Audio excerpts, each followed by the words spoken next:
Hello and welcome to this week's edition of Political Smackdown. Glad you could be with us. Well, folks, we really had a struggle coming up with things to talk about this week, didn't we? I appreciate, Mr. Harris, your suggestions from the sideline this week. Well, let's start with the announcement from late last week from Dr. Stephen Fisher. The superintendent announced his retirement from Cleveland County Schools effective July 1 of this year.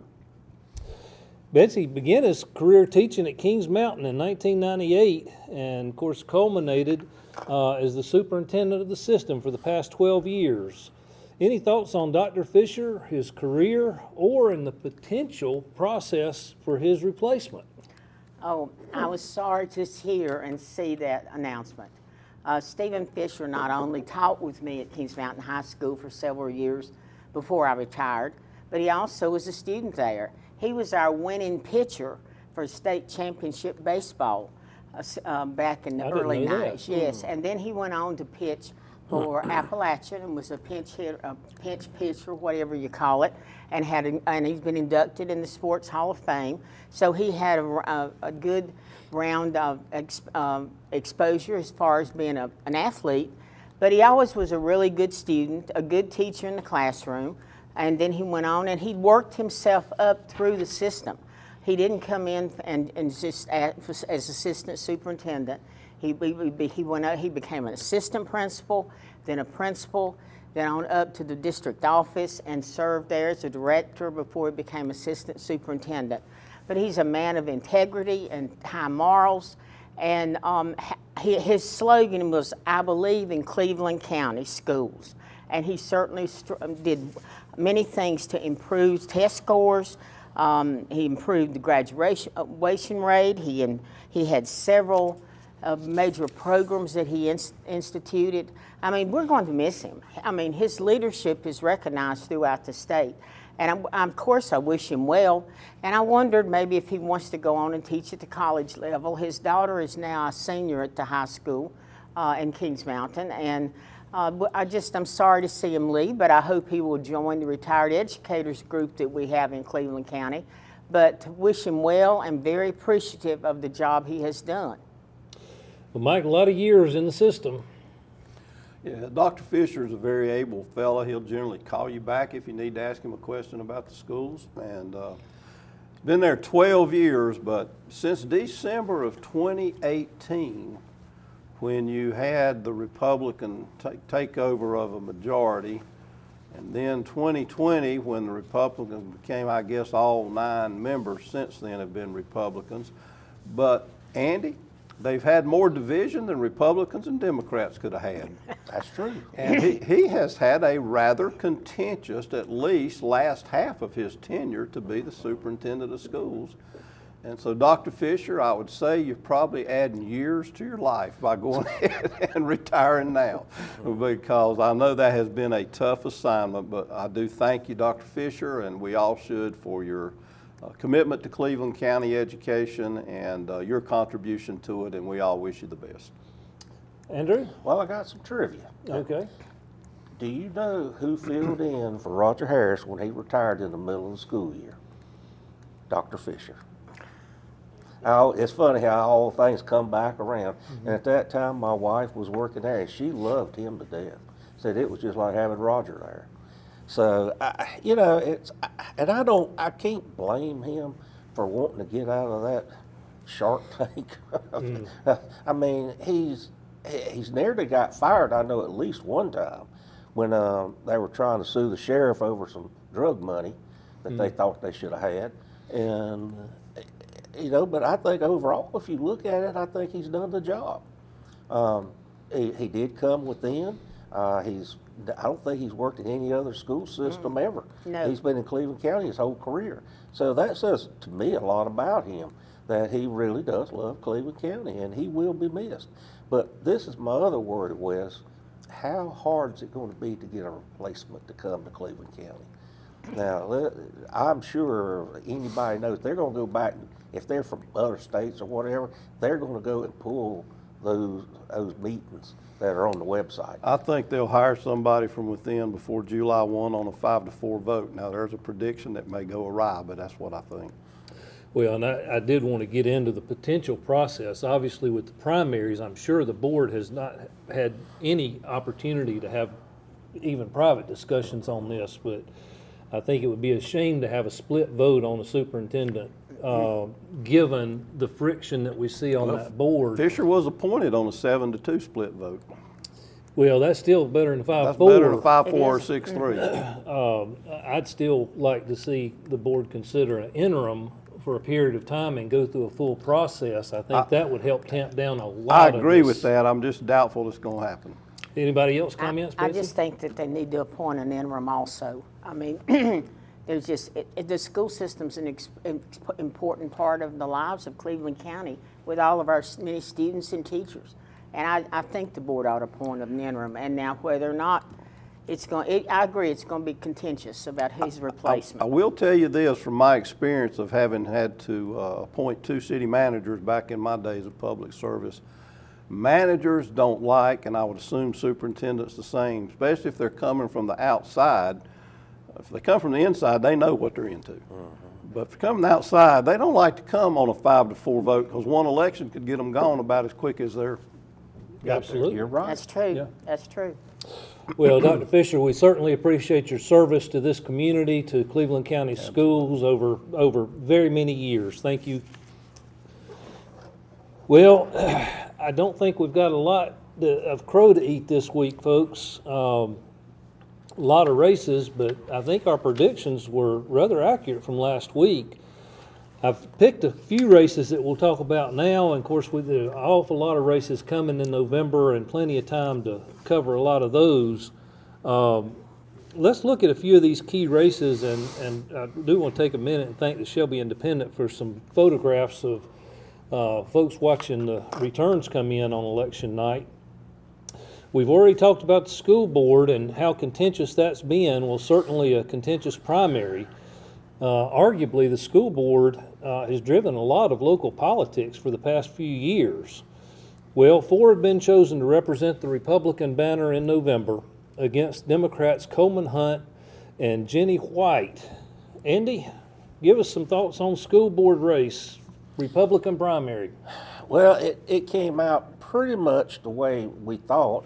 I mean, Robert Queen I always thought was going to be on the bubble, but he ended up coming in third. So, I mean, that worked out pretty good for him. You got the other incumbents won. So, nothing of any shocking value on that one. And I told Danny this at Rippey Precinct, he would probably lead the ticket, which he did. I didn't know Mr. Grigg how he would do, but he come across as being very strong. So I think it's just pretty much status quo. But what's going to be interesting when we get to the fall is how our 2 Democrats going to do. Now, Coleman Hunt has been there a good bit, trying to come back in. I do not know Miss White. I don't know anything really about her. So, I mean, there's a lot of things that strategy can be done because just because the Republicans won, I wouldn't count Coleman out. I mean, there's a lot of people that like him. I've heard a lot of Republicans say they like him. So it would not surprise me if we play our cards right that Coleman could win. Betsy, your thoughts on the Republican primary and the school board in the upcoming race? Well, I think that Mr. Grigg profited and from the negative publicity about him. And I think that the things that were printed and sent out and the salacious In material. other words, you think it backfired on whoever did I it? do. I think it backfired on the person that sent it out. But as far as going into I look forward to November. Coleman Hunt is a seasoned teacher, principal, administrator, plus past school board member. He brings a lot to the table. Now, Dr. Jenny White did her career over at Morrisville.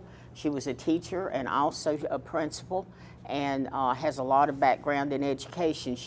Her challenge, though, is to educate herself to who she is to the voters of Cleveland County. But I look forward to November, and I was not surprised really I'm sorry I wasn't here last week to get to do the predictions, but I think I sort of went along with what y'all had said. this time. Now, November, we'll see. We'll see. Maybe there's hope for you yet, Nancy. Mike? Well, on this one, I don't have any egg on my face or a crow to eat because I pretty much got this one right. I thought that Danny and Aaron Bridges would win. I wasn't sure if the other two. And Ronnie Grigg, I thought was on the bubble. Turns out, as Betsy pointed out, he came in a strong second. He's 500 or so behind Danny, but 500 and something ahead of the third place. So that was a strong showing for Mr. Grigg after having to take a lot of negative stuff against him. Do keep in mind Sheila Knipe is within 48 votes before canvass. We had 59 provisional ballots. That's probably not enough will be counted in the Republican primary, and they're not all 59 going to be Republican voters. Right. Some of them be Democratic ballots, and some of them won't get counted. Usually, I think winds up about half of them get counted. If you voted in the wrong precinct, if you didn't have your voter ID and you took it in afterwards, those types of things count. That's something that wasn't quite right. But the ones that just weren't registered but insisted they were, if they don't find a registration, those will get thrown. But that was a close race. But the people that were on the bubble were, I guess if I had a surprise in that race, it was that Aaron Bridges barely hung on to fourth because he had been second strongly 4 years ago. But congratulations to the winners, and thank you for offering yourself for service to those that didn't win. Absolutely. One thing that I can say about the race, whether or not it was a determining factor, the union label that I had mentioned before the race certainly proved detrimental in this one in Cleveland County.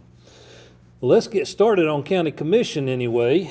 We had 7 running for 2 seats. Republicans Wayne King and Doug Bridges will face incumbents David Peace and Curtis Presley in November. They're not incumbents. They were Democrats. Challengers. Democrats, yes, thank goodness they're not Democrats, Oh, not incumbents. listening to you, West. Thank you for that. I did have it typed right. I just couldn't read. Betsy, what are your thoughts about this race and what to expect in November? Well, we've talked all along about the increase in taxes, and I know that the evaluation went up, it caused it, and they said that there was a 0 tax increase. But as long as people see the money value go up, that on the check they have to write for their taxes. And I really wondered if both of those commissioners would be able to stave off the challengers. And Doug Bridges did, but Deb Hardin didn't. And I think in November that it will be the same thing. People are going to remember who was sitting in that county commissioner's chair whenever it was time to decide that they were going to, on the evaluation and about the amount of money that people are going to have to pay for taxes. I think the economy will have a bearing on it and what's going on in Cleveland County. Well, Mike, like the previous race, I don't know that November is going to have a whole lot of determining on this one. What do you think of the primary? Well, of course, Doug winning was a surprise. I think my comment last week was that I felt sure Wayne King would win, as we all did, and that probably one of the women would be second. But I think I did say, but Doug knows a lot of people and you can't count him out. Well, that turned out to be sort of a semi-prophecy. But I was somewhat surprised. No, I was pretty surprised that Doug did it, but Doug did his low-key type, his social media type. And when he wasn't working, he was still sometimes out greeting people at the barbecue place during the primary. And y'all, there are a lot of people that visit that barbecue place where Doug has worked ever since he retired from full-time anywhere else or whatever. But congratulations to Doug and congratulations to Wayne.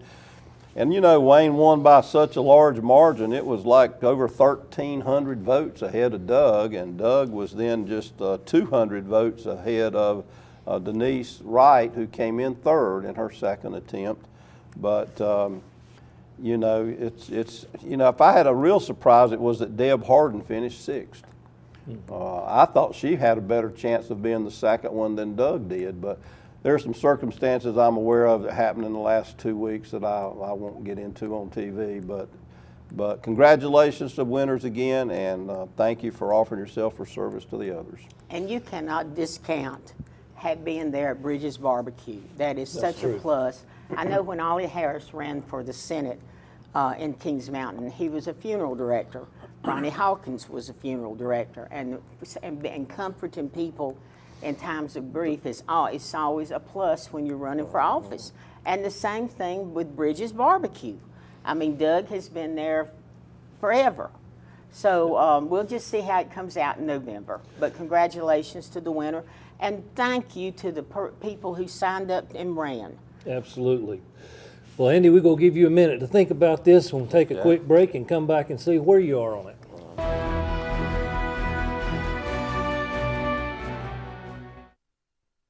Hi, I'm Tim Foster, your host for Bull and Bold Monthly right here on C19 TV. Get to know the coaches and student athletes of Cleveland Community College Athletics on Bull and Bold. We go in depth as we discuss cross country, track and field, volleyball, baseball, men and women's basketball, and softball. Catch Bull and Bold airing on C19 TV and online at c19.tv.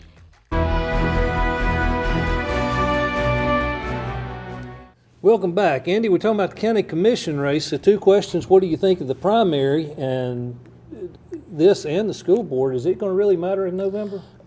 You never know. But this is I really ate crow on this one because I said last week that I thought it'd be Wayne and I thought it'd be Deb. I really did. And I called. Well, you're 50% right. Well, that's pretty true. good for a Democrat. Well, we'll take what we can get. But I called Doug Wednesday morning and congratulated him and apologized. I said, I don't know. Everything I had been talking to people, I've been trying to get outside my normal group I talked to get some outside folks, and everything was coming back. It was going to be Wayne and Deb. But I also said too, Mike, last week that you can't count Doug out because he is a very good retail politician, and it's just hard to. He couldn't counter what Wayne was doing. I mean, he didn't have the money and wasn't going to spend it, but he played to his own strengths, and it was obviously all he had to do. Yeah. All right. Well, let's move on. The other big race that I had flagged locally was the District 110 North Carolina House. And I think this would be considered an upset. Caroline Eason defeated longtime Representative Kelly Hastings in this primary. She'll face Mary Silver in November. I don't know Ms. Silver, but Mike, what did you think of this race? This was Well, a bit of a surprise, I think. I said last week I thought Kelly would hang on, but not by a lot, so I missed it. So let's just start out saying I missed that one. But I said I would not be totally surprised. I wouldn't be shocked, but I'd be a little bit surprised if she won. But I heard Mitch Kokai on Carolina Journal's debrief program they tape on Thursday afternoon say of 4 Republican incumbents that got beat across the state in their primaries, Kelly's was the one that puzzled him the most. He's in Raleigh, of course, because he said he didn't know anything Kelly had done to make his voters mad, where these other 3 had some problem in their districts. Well, I could tell Mr. Kokai, who knows a lot more about this than I do at the state level, he ran into a buzzsaw of a young woman who knew how to run a campaign at age 25 and was able to raise the money to run a campaign, put out 4 mailers. She was everywhere. She knocked on doors. She worked her tail off. And, you know, it paid off. She won 54-46 in the district. So more power to young Miss Eason, and we wish her well. And thank you to Kelly, who's given, when he finishes, 16 years to this county in service. And Representative Hastings did win Cleveland, though still a fairly tight race. Andy, this will have some repercussions. We're losing a lot of seniority with Representative Speaker Moore moving on to Congress a couple years ago, and now our new senior member is going to be headed out at the end of the year. What are your thoughts on this race? Well, like last week, I said I would not be surprised to see Kelly lose. I mean, this lady worked hard. And I understand. I mean, if you're going to go against an incumbent, you better be on all the time. You better not leave any rock unturned. You better find every hand to shake. And she evidently did that. And she had, I want to look at her campaign report to see where her money did come from. Because, I mean, she wasn't going to be able to get any money out of Raleigh. I mean, the PACs are not gonna go. No. They just weren't gonna give to her. But it's interesting though. Think pharmacy, think pharmacy. Well, I understand Yeah. that, but still, it would behoove somebody to think twice before you kick out a 16-year member, I would think. But that's just my thoughts. It's going to be interesting to see. I mean, now Paul Scott's going to be a senior member in our delegation for the House, so I'm sure he'll be very helpful to her. I'm sure he will, and I'm sure that Representative Hastings will make as smooth a transition as possible. And be Kelly very has been helpful. very gracious in defeat this week. Yes, he has. Betsy? And I just was thinking back, do you remember a senator by the name of Marshall Roush? Oh, yes. From Gaston County, and Helen Ryan Marvin with also Ollie Harris. They were a team going forward and did many things for our county and district. But Marshall came out and said he was not going to run again.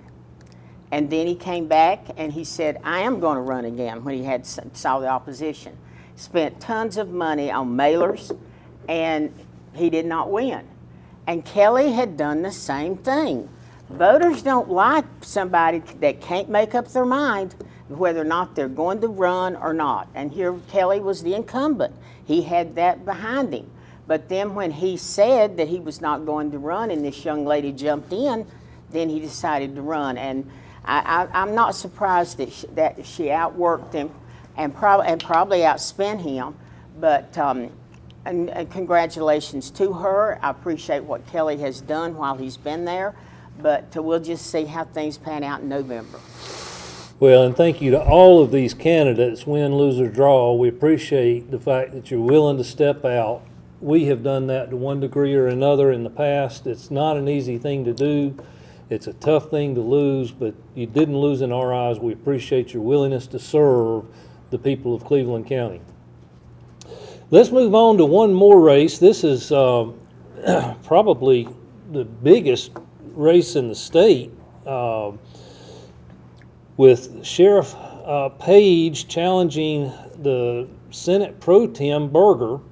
As it stands this morning, Page won by 2 votes.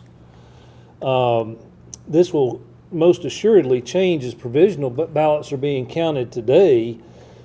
So let's take a look at this district just to help orient. You can see the part of the state this is, Rockingham and part of Guilford counties.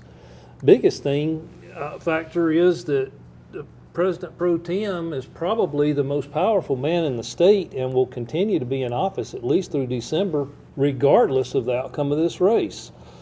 What will the outcome be? When will we know? And Andy, this is going to have an impact on the entire state. Oh, absolutely it will, because the Pro Tem historically, since Mark Bastnight, has been the strongest person in the General Assembly and the state, even more so than the governor. And this is just mind-boggling to me that somebody would give that up in their county, that they would take somebody that's going to go on the back row, and there's going to be a lot of hard feelings, probably too.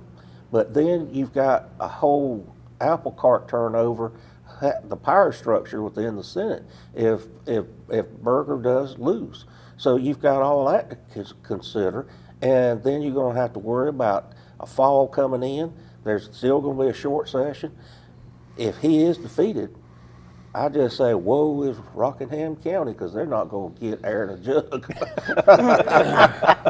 That's exactly right. Betsy, can you imagine Mark Bastnight losing in a primary? No. But he always went home. He stayed in touch with his voters, and Berger has spent most of his time in Raleigh wielding the power of the General Assembly. And he had that proverbial restaurant. And he had, well, For I'm people Mark to come visit. Basnight, that's Lone right, Cedar yes. Cafe. And when you go there, it's a whole museum to Mark Basnight. The And I've Bass been Knight's there version of several Red times. Bridges barbecue. Yeah, Right, it's right. That's where I was headed with that. You know, food counts. But Berger has antagonized these voters. He has ignored them. Some of the people in his district, many of them were tired of the fact that his son is on the county commissioners. He has another son on the state Supreme Court, and he wanted to bring the casinos in there because it's very close to the one in Danville, Virginia. And you know, you have to stay in touch with your voters. And I don't care how much power you have in Raleigh, you've got to stay in touch with those back home. And Page, Mr. Page, was a popular sheriff and a good candidate to run against him. So I'm just, you know, I'm really watching this one, and so is the nation. Well, Mike, Senator Berger has certainly led the conservative turnaround in the North Carolina General Assembly, whether you're looking at tax reductions, the increase in revenue from the state, the growth of business. This is going to have a pretty big impact if these results stand. It will, and as we sit here a week before canvass, which will be the Friday after we tape next week, it'll be that Friday. So we'll have a final count then, but I'm going to predict it probably won't be over then. There's all kind of stuff going around it, but I do think that this raises an issue maybe a lot of people hadn't thought about, is the Berger name in Rockingham County been damaged so much because of the casino or whatever else, his son being on the county commission, having originally lost, then in a recount won that same race. He's got a son on the Supreme Court, Phil Jr., whose term will either be 28 or 30, it'll be up. You know, how will that impact that Supreme Court race with that last name of Berger if this goes Page's way? I don't know that it will, that's years away. But I will not be surprised if this is Phil Berger's last term, and I won't be totally surprised if somehow it's not. But the ballots right now seem to favor that Page may win by 20 or 25 votes before it's over. Every vote really does count, as we're so fond of saying. Well, it sure does in this one. We've got just a minute for lightning round. Miss Betsy, why don't you start us off? I just want to start with saying thank you to the first responders and the firefighters that came to my house last Friday when I had this smoke throughout my house. Lee Eccles, one of my former students, was there from Bethlehem Fire Department, and it only seemed like it was minutes. Then Oak Grove and Grover. And then my neighbors came in. Luckily, it ended up being something minor, but I wanted to thank them for their service and for being there on the spot for me. Mike? Well, you can't vote your conscience anymore and not pay a price for it. This time that was shown in the Democratic primaries, and maybe in a different week we'll talk about it. But 3 who had voted with Republicans to override 2 or 3 vetoes lost their seats in spite of voting 90-something% of the time with their party. We saw some of that in Texas too, in the Republican primary. Andy? Please get your signs up. I've noticed that out there right now, the people that lost are not picking their signs up. Pick up your signs, please. Well, that's going to do it for us. We didn't get to the discussion about Iran, but I'm sure that's going to be cussed and discussed for quite a while yet. Thank you so much for joining us, and we look forward to seeing you next week on a new edition of Political Smackdown.